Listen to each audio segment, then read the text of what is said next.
BFM Business présente Edwige Chevrillon, la grande interview. Bonsoir à tous, bienvenue dans la grande interview. Notre invité ce soir, c'est Olivier Andriès. Il est le patron de Safran, son directeur général. Bonsoir Olivier Andriès. Bonsoir Edwige. Merci d'être avec nous. Vous avez publié vos résultats, c'était vendredi dernier. Des excellents résultats. On voit que vous surfez sur la reprise du trafic aérien avec une hausse de votre chiffre d'affaires de plus de 24%. Ça fait quand même un quart de plus. Mais vous ne retrouvez pas quand même votre niveau d'avant-crise. Évidemment, en tant que motoriste, vous avez beaucoup souffert de la crise de la Covid et puis de l'arrêt total de l'économie et de l'arrêt du trafic aérien. Mais là, on va voir notamment, il y a une méga commande en Inde, donc très important pour vous. Juste d'abord, une question sur l'Ukraine. Est-ce que vous fournissez quelque chose aux Ukrainiens ?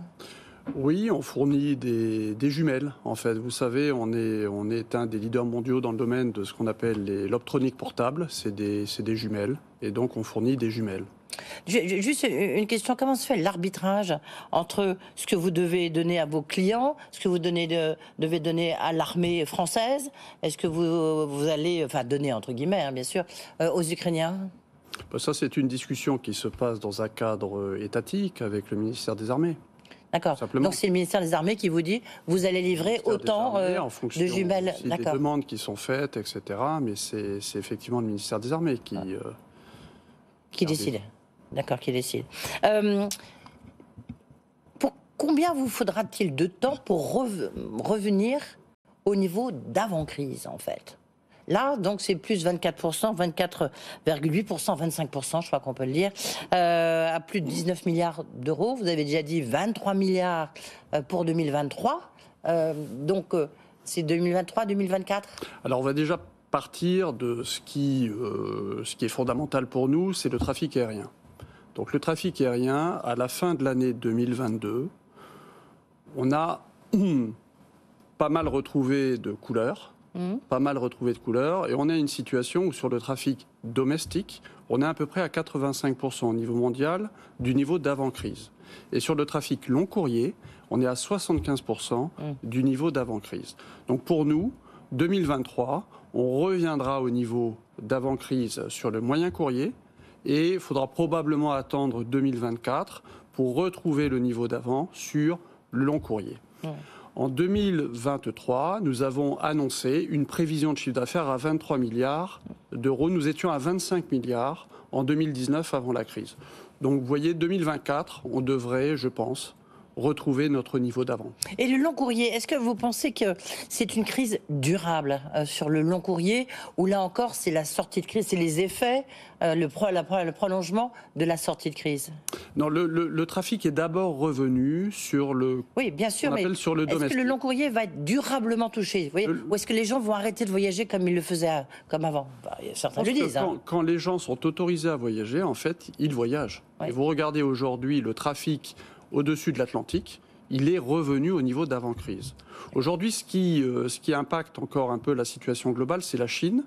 La Chine est revenue uniquement en fin d'année à un niveau de trafic domestique qui ressemblait à peu près à ce qui se passait avant la crise.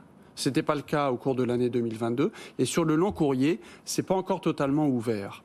Donc, ce qu'on voit, c'est depuis quelques mois, on voit une nouvelle dynamique de campagne de compagnies aériennes qui commandent des avions long courrier. On a vu United qui a passé une méga commande d'avions long courrier à Boeing au mois de décembre. Et puis vous avez vu la commande d'Air India, à la fois d'avions Boeing et d'avions d'Airbus, d'avions moyen courrier et d'avions long courrier. C'est une commande record de 500 avions, de quasiment 210 Airbus, 190 Boeing. Moyen courrier. Moyen courrier. Cette commande fait qu'au total, vous allez devoir produire 10 000 moteurs LEAP, donc c'est votre moteur phare. Comment est-ce que vous allez faire ? Comment est-ce que les cadences vont pouvoir suivre ? Rien que pour l'année prochaine, rien que pour 2023, 1700 moteurs à livrer. C'est colossal quand même comme défi. C'est vrai. Surtout dans une pénurie de matériaux et d'une supply chain qui est quand même un peu, on va dire, encore fragile. Alors vous avez raison. Avant la crise, la montée en cadence, c'était notre enjeu numéro 1. Et effectivement, entre 2016, où on a commencé à produire des moteurs LEAP. Et 2020, on prévoyait de monter jusqu'à 2000 moteurs produits et livrés par an. 2000. Ça s'est arrêté en fait en 2019, où nous avions déjà atteint le niveau de 1700. On était à 1736 moteurs, très exactement, en 2019. 1736 moteurs. Cette année, comme nous l'avons annoncé, nous prévoyons d'augmenter de 50% notre production de moteurs LEAP pour passer de 1136 moteurs qu'on a livrés en 2022 à 1700 moteurs en 2023. Et on prévoit d'atteindre 2000 moteurs en 2024. Donc pour répondre à votre question, notre carnet de commandes, il est de 10 000 moteurs. Donc ça représente 5 années de production à cadence pleine. Oui. Mais vous savez, chaque année, on prend des commandes nouvelles. Oui, donc, donc est-ce qu'il y a quand même une petite interrogation, un peu comme Airbus aussi, qui a des méga commandes, mais ça coince un peu au niveau de la livraison. Est-ce que ça va coincer? Est-ce que vous redoutez que ça coince un petit peu au niveau des livraisons pour vos moteurs? Alors, la demande est là. La demande est là. Et aujourd'hui, ce qui rythme la montée en cadence, c'est la situation de l'ensemble de la chaîne des fournisseurs. Oui. Donc, on est passé, en fait, entre 2020 et 2022, on est passé d'une crise sans précédent de la demande, où effectivement le trafic aérien mondial s'est effondré de 80% la deuxième quinzaine du mois de mars 2020, donc qui remonte maintenant. La demande est là, mais on est passé à une crise sans précédent de l'offre. Alors qu'est-ce qui s'est passé?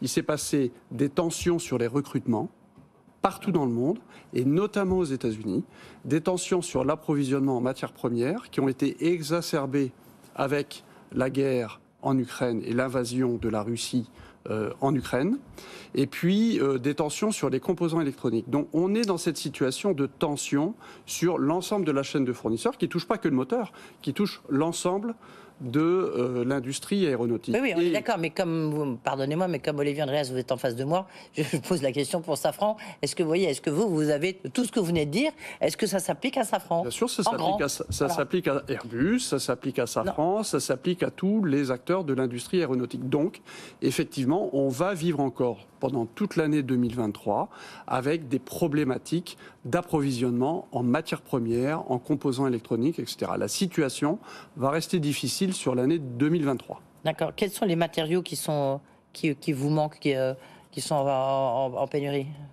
encore aujourd'hui? Acier, aluminium, titane, matériaux chimiques, des résines, etc. L'attention sur les matières premières, elle est partout. Et des composants électroniques. Là, c'est une bataille de tous les jours de nos équipes pour aller chercher ces matières premières dont on a besoin, les composants électroniques. Titane, je croyais, vous nous avez dit la dernière fois que vous aviez trouvé une solution. D'abord, vous aviez engrangé beaucoup de ce matériau. Et est-ce que là, vous avez encore une crise sur le titane? Alors, sur le titane, on avait un certain niveau de dépendance par rapport au titane russe au début de l'année 2022. Et donc, on a pris nos dispositions pour trouver des sources alternatives. Donc, on a effectivement des sources alternatives. Mais ça reste globalement difficile. L'approvisionnement mondial en titane, en nickel, en aluminium reste difficile avec une situation particulière du côté des forgerons et du côté de ce qu'on appelle les fondeurs, qui ont du mal à recruter. La dernière fois, vous êtes venu sur ce plateau, Olivier Andriès, vous êtes interrogé en fait sur la construction d'une usine, ça serait Prégnard, et vous avez dit, pour l'instant, je ne prends pas de décision, parce que y a une tentation, comme beaucoup d'industriels, il y a une grande tentation américaine avec l'IRA, donc l'Inflation Reduction Act. Vous êtes celui qu'on cite un tout petit peu en exemple en disant regardez, déclaration de Olivier Andriès, il se pose toujours la question. Est-ce que vous la posez toujours aujourd'hui? Est-ce que vous avez fait un choix? Alors, effectivement, au mois d'octobre de l'année dernière, j'ai indiqué que je mettais en pause, en quelque sorte, un projet qui avait été annoncé en 2019, avant la crise, de construction d'une 4e usine de frein carbone à Feyzin, en Rhône-Alpes. Oui, en Rhône-Alpes, je ne sais pas pourquoi, parce qu'il y a aussi une question sournière. C'est la décision qui avait été prise à l'époque, parce qu'il y avait une analyse qui avait été faite sur différents sites, et c'est la décision qui avait été prise à l'époque. Donc j'ai pris cette décision tout simplement parce qu'à l'automne 2022, la situation on était confronté à une situation de choc de l'énergie, avec un prix de l'énergie multiplié par 5 en France entre 2019 et 2023, que ce soit le prix du kilowattheure d'électricité ou le prix du kilowattheure de gaz. Or, l'activité de frein carbone, sur lequel nous sommes leader mondial, en équipant 50% de la flotte mondiale d'avions, c'est une technologie que nous avons inventée, en fait. Nous avons 3 usines dans le monde, une aux États-Unis, une en France, à Villeurbanne, et une en Malaisie. Et en fait, les prix de l'énergie, le coût de l'énergie représente 40% du coût total de production des freins carbone. Et donc, effectivement, prix de l'énergie, il est resté quand même assez nominal aux États-Unis, il est resté assez nominal en Asie, et puis donc ce choc en Europe. Et donc ça ne faisait pas sens pour moi d'appuyer sur le bouton et de lancer ce projet à Fézin. Donc j'ai dit simplement, je me donne 2 ans. 2 ans, ça m'amène en 2024. Je me donne 2 ans pour prendre une décision. À ce moment-là, on verra quelle sera la situation. Et dans l'intervalle, nous augmentons les capacités de nos usines de production aux États-Unis et en Malaisie. Et pas en donc, France. Dans 2 ans. Et pas en France. Et pas en France. Et dans 2 ans. D'accord. Donc en France, ça veut dire que vous pouvez. Et dans 2 ans, dans 2 ans, nous verrons où nous en sommes. Et à partir de là, nous allons prendre la meilleure décision économique en fonction de la comparaison des prix de l'énergie aux États-Unis, en Europe et en Asie. À côté de ça, il y a déjà un élément de réponse quand même. Enfin, voilà, là vous faites attention. Là, vous devez, parce que j'imagine vous avez derrière vous tous les ministres, à l'Élysée, qui disent attendez, attention, surtout n'annoncez pas aujourd'hui que vous allez construire votre usine ailleurs qu'en France. J'ai dit au mois d'octobre, on se donne 2 ans. 2 ans, ça nous amène en 2024. Voilà, mais vous dites on augmente la production aux États-Unis. Et en Malaisie, et pas en France. Voilà. Et à côté de ça, on a inauguré l'année dernière un certain nombre de sites en France, et notamment une très belle usine de fabrication additive qui nous permet de rapatrier en France des activités qui étaient faites à l'étranger sur cette technologie nouvelle. Mais la question qu'on peut se poser aussi, un pays dont vous avez parlé à l'occasion de la Grande Commande, est-ce que c'est en Inde? Parce que ça va d'abord, les Indiens, c'est une des difficultés. Souvent, ils demandent, lorsqu'il y a une grosse commande, enfin une commande, qu'une partie, pour voir la totalité, c'est tout l'enjeu aussi pour Dassault, avec la commande de Rafale.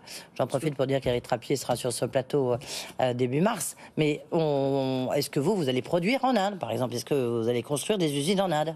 Alors, on a fait des annonces au mois de juillet dernier sur notre stratégie en Inde. Et donc, on a inauguré 3 sites de production en Inde. On a déjà des usines en Inde qui fabriquent... Mais sur les freins carbone, par exemple, ça pourrait être un choix. Je ne vais pas parler de freins carbone. Oui, non, mais moi j'en parle, on a des usines qui fabriquent des pièces de notre fameux moteur LEAP en Inde. Et ce que nous avons également annoncé, c'est le lancement d'un grand site de maintenance et de réparation du moteur LEAP en Inde pour servir nos clients indiens. L'Inde est est le marché le plus dynamique aujourd'hui dans le domaine de l'aéronautique. La croissance du trafic aérien en Inde est phénoménale. Elle est largement supérieure à la croissance du trafic aérien en Chine et dans n'importe quelle autre zone géographique. Et donc nous avons une bonne position en Inde. C'est assez logique que l'on crée des activités en Inde pour servir nos clients indiens. Donc effectivement, l'Inde est devenue un pays stratégique pour le groupe Safran. Moins que l'Europe et moins que la France, c'est clair, parce que c'est... Voilà. C'est devenu un pays stratégique. Vous savez, nous adressons aux marchés mondiaux, on a des clients partout dans le monde, et donc on a une chaîne d'approvisionnement qui est mondiale sur nos activités civiles.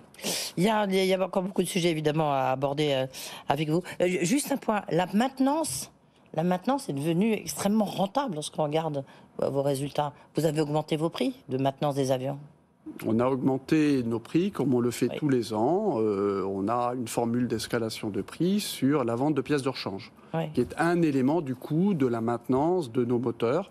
Et c'est là où vous êtes rattrapé par rapport... Alors maintenant, vous avez des grosses commandes que vous engrangez, mais c'est là où vous êtes rattrapé pendant la période plus difficile? Si vous voulez, on a été confronté, comme d'autres entreprises, à un choc d'inflation. Et donc un choc d'inflation, nous avons effectivement été amenés à répercuter une partie de cette inflation chez nos clients. Nous en avons absorbé une partie, Et nous avons répercuté une partie de cette inflation chez nos clients à travers des formules contractuelles de ce qu'on appelle d'escalation de prix. Sur le drone, ça y est, enfin, vous avez reçu le patroleur, vous avez reçu votre certification. Est-ce que tant mieux pour vous, puis en plus c'est comme ça permet le développement. Mais est-ce que maintenant ce genre de grand projet où il faut 14 ans pour le mettre au point, est-ce que c'est quelque chose qu'il faut pas recommencer? Alors Edwige, ce contrat, nous l'avons signé en avril 2016. Oui. Mais donc, le début. Nous l'avons signé en avril 2016. Oui. Donc, et nous allons livrer donc les premiers systèmes maintenant, c'est-à-dire 7 ans après. Donc je rectifie par rapport à ce que vous dites. Absolument, c'est 2 fois moins, oui. C'est 7 ans, oui, c'est factuel. Non, c'est juste parce qu'on sait qu'Emmanuel Macron, lui, il dit ça l'énerve, le fait que le développement dure autant de temps, il veut plus de ces grands programmes, etc. Alors effectivement, donc il y a une discussion, un dialogue entre tous les industriels du monde de la défense et le ministère des Armées sur ce qu'on appelle l'économie de guerre. Et donc comment est-ce qu'on peut gagner en agilité? Alors il y a 2 domaines. Il y a l'agilité dans la production, c'est-à-dire comment est-ce qu'on peut se mettre en situation de répondre plus vite à une demande qui nous est faite de monter plus vite en cadence. Et ça, c'est quelque chose qu'on sait faire, nous, parce que la montée en cadence, vous l'avez dit, vous l'avez souligné vous-même tout à l'heure, sur notre moteur LEAP, elle est très significative. Et donc, nous allons appliquer les recettes que nous avons utilisées pour réussir la montée en cadence du LEAP sur nos activités de défense. Et donc, on est capable, effectivement, en appliquant ces recettes, de monter très très vite en cadence. Et puis, ça suppose aussi de s'approvisionner en amont avec des stocks, etc. Donc ça, c'est une première discussion. Et la deuxième discussion, c'est l'agilité dans le développement. C'est-à-dire comment est-ce qu'on peut réduire les cycles de développement. Et ça passe en fait par un dialogue sur le niveau d'exigence et le niveau de spécification. Voyez, et nous sommes portés. Oui, mais grosso modo, il faut aller plus vite, quoi. C'est l'agilité. Nous sommes portés. Jusqu'il nous reste peu de temps, on va candidats. Nous nous sommes portés candidats. C'est ce que j'ai annoncé. Nous sommes portés candidats auprès du ministère des Armées pour développer en mode agile, comme on dit, c'est-à-dire en 2 ans, des versions améliorées du drone patroleur, donc que nous venons qui a été certifié la semaine dernière et que donc nous allons pouvoir, à partir de maintenant, livrer. Vous pourriez en livrer combien? On ça dépend du nombre de commandes. En fonction des commandes. Oui, mais là, la commande, elle porte sur 14 appareils. Oui. Et donc, on verra. C'est pas à moi de dévoiler ce qu'il y a dans la loi de programmation militaire. Mais en tout cas, si le ministère des Armées souhaite plus de drones, nous sommes tout à fait disposés à produire vite. Alors, il y a un endroit où, vraiment, un secteur, vous n'êtes pas du tout agile. Quand je dis vous, c'est à vous, général. Sauf que vous êtes actionnaire d'Ariane Group. C'est évidemment tout ce qui touche au spatial avec Ariane Group, alors qu'en face, il y a un concurrent qui est très agile, presque un peu trop sur d'autres domaines. Enfin, ça, on ne va pas en parler ce soir. Je recevais le patron de l'ESA, donc l'agence européenne spatiale, c'était à Davos. Il disait, alors, 2023... c'est un qui tout double. C'est extrêmement stratégique. Et si on n'y arrive pas, il y aura plus le spatial en Europe va disparaître, notamment avec l'échec de Vega et puis Ariane 6, dont le lancement se fait attendre. Vous êtes actionnaire, d'accord, avec Airbus. On se dit, est-ce que vous partagez cette inquiétude? Alors, c'est vrai que l'Europe spatiale est dans une situation inédite de crise. Oui. Parce que les programmes Ariane ont toujours été développés pour assurer l'accès autonome à l'espace de l'Europe. Et là, on est confronté, en fait, à un cumul d'événements défavorables. Oui. C'est la fin cumulus, même. Oui, c'est la fin d'Ariane 5, du programme Ariane 5. Il reste 2 lancements à opérer. Le programme Ariane 6 a pris du retard. C'est frustrant. Il faut le reconnaître, c'est totalement frustrant. 3 ans de retard. Et donc, ça nous amène à la toute fin de l'année 2023. Ce qui avait été prévu à l'origine pour assurer la transition entre Ariane 5 et Ariane 6, c'était également les lanceurs Soyouz, puisqu'il y avait un accord de coopération entre l'Europe spatiale et la Russie. Mais suite à l'invasion de l'Ukraine, il n'y a plus de Soyouz. Et puis, enfin, l'échec du petit frère d'Ariane 6, qui est le lanceur Vega, qui a échoué donc avec un échec de lancement en décembre. Donc toute cette situation combinée fait que, effectivement, on est dans une situation où en 2023... on attend la suite, la fin de la phrase. Et donc première priorité, c'est d'assurer le planning du lancement, du premier lancement d'Ariane 6. C'est là-dessus que toutes les équipes sont focalisées. C'est la première priorité. J'ai envie de dire. La deuxième. Il faut changer de gouvernance, il faut. Et voilà, il faut après ça, changer. Après ça, il y a la gouvernance. Après ça, il y a la gouvernance. Et effectivement, j'ai eu l'occasion d'exprimer un point de vue là-dessus. Sur Ariane, on est dans un système de.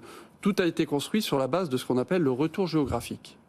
C'est-à-dire que quand un pays donné européen apporte X% du financement d'Ariane, il demande à ce que son industrie reçoive X% de la charge de travail. Ce qu'on peut comprendre. Donc il faut mettre fin à ce système-là. Mais les modalités sont telles qu'aujourd'hui, 65% de la valeur ajoutée d'Ariane 6, est réalisée par des partenaires qui font partie de ce qu'on appelle le retour géographique, qui sont protégés en fait par leurs États. Et donc sur lesquels on n'a pas de levier en termes de négociation. Ok, qu'est-ce que vous demandez? Il nous reste 2 minutes, c'est pour ça que je vous pardonnez-moi de vous bousculer. Parce qu'il faut bousculer justement le spatial européen. Il faut, c'est bousculer ça et mettre fin à ce système de retour géographique. Mais il y a une chance que ça aboutisse. Pour que, effectivement, améliorer la compétitivité d'Ariane 6. Ariane 6 a remporté un contrat géant en 2022 avec Kuiper. Pour 18 lancements. Donc ça montre qu'Ariane 6 peut-être... Est-ce que tout le monde réalise qu'il y a une urgence? Est-ce que vous pensez qu'en 2023, même premier semestre, il y a des décisions qui vont être prises? Et bien sûr, tout le monde est parfaitement conscient de l'urgence de la situation. Bien sûr. Bien sûr. Un mot très rapide du coup sur la décarbonation. C'est vraiment une filière à faire décoller parce que le carburant durable, comment faire pour que ça se devienne une réalité? Est-ce qu'il fallait le produire aux États-Unis par exemple? Alors, la décarbonation de l'aviation, c'est par deux voies. D'abord la technologie, on est totalement engagé là-dedans, avec notamment la préparation de toutes les briques technologiques pour préparer les avions moyens courriers de demain, qui devrait pouvoir apporter 30% de réduction de consommation. Et donc, il y a ça. Il y a tout le travail autour de l'optimisation du contrôle aérien qui peut apporter une dizaine de pourcents. Et donc, avec tout ça, on fait une partie du chemin. Et le reste du chemin, pour arriver à la neutralité carbone sur laquelle on s'est tous engagés à l'horizon 2050, ce sont ce qu'on appelle les carburants durables. À court terme, les biocarburants, à moyen terme, les carburants de synthèse. Le sujet n'est pas une difficulté technologique, c'est une question de mise à l'échelle. C'est-à-dire qu'il faut maintenant se mettre en situation que les énergéticiens en Europe produisent des carburants durables. Nous, on est toujours en train de savoir si l'hydrogène verte, est-ce qu'elle est verte ou pas verte? Est-ce que quand elle provient du nucléaire, est-ce qu'elle peut être verte? Là, on est en Europe. On est en Europe, effectivement, mais je crois que si on commence à se mettre des barrières qui sont très très élevées en termes de provenance de l'hydrogène, effectivement, on ne cède pas. Par rapport aux Américains qui n'ont pas ce genre de barrière. Donc les Américains sont partis, et sous l'égide de M. Biden, en fait, ils ont donné un grand coup d'accélérateur à leur plan de décarbonation de l'aérien, avec notamment une vitesse et une accélération très très forte sur les carburants durables. Donc c'est ça qu'il faut faire en Europe.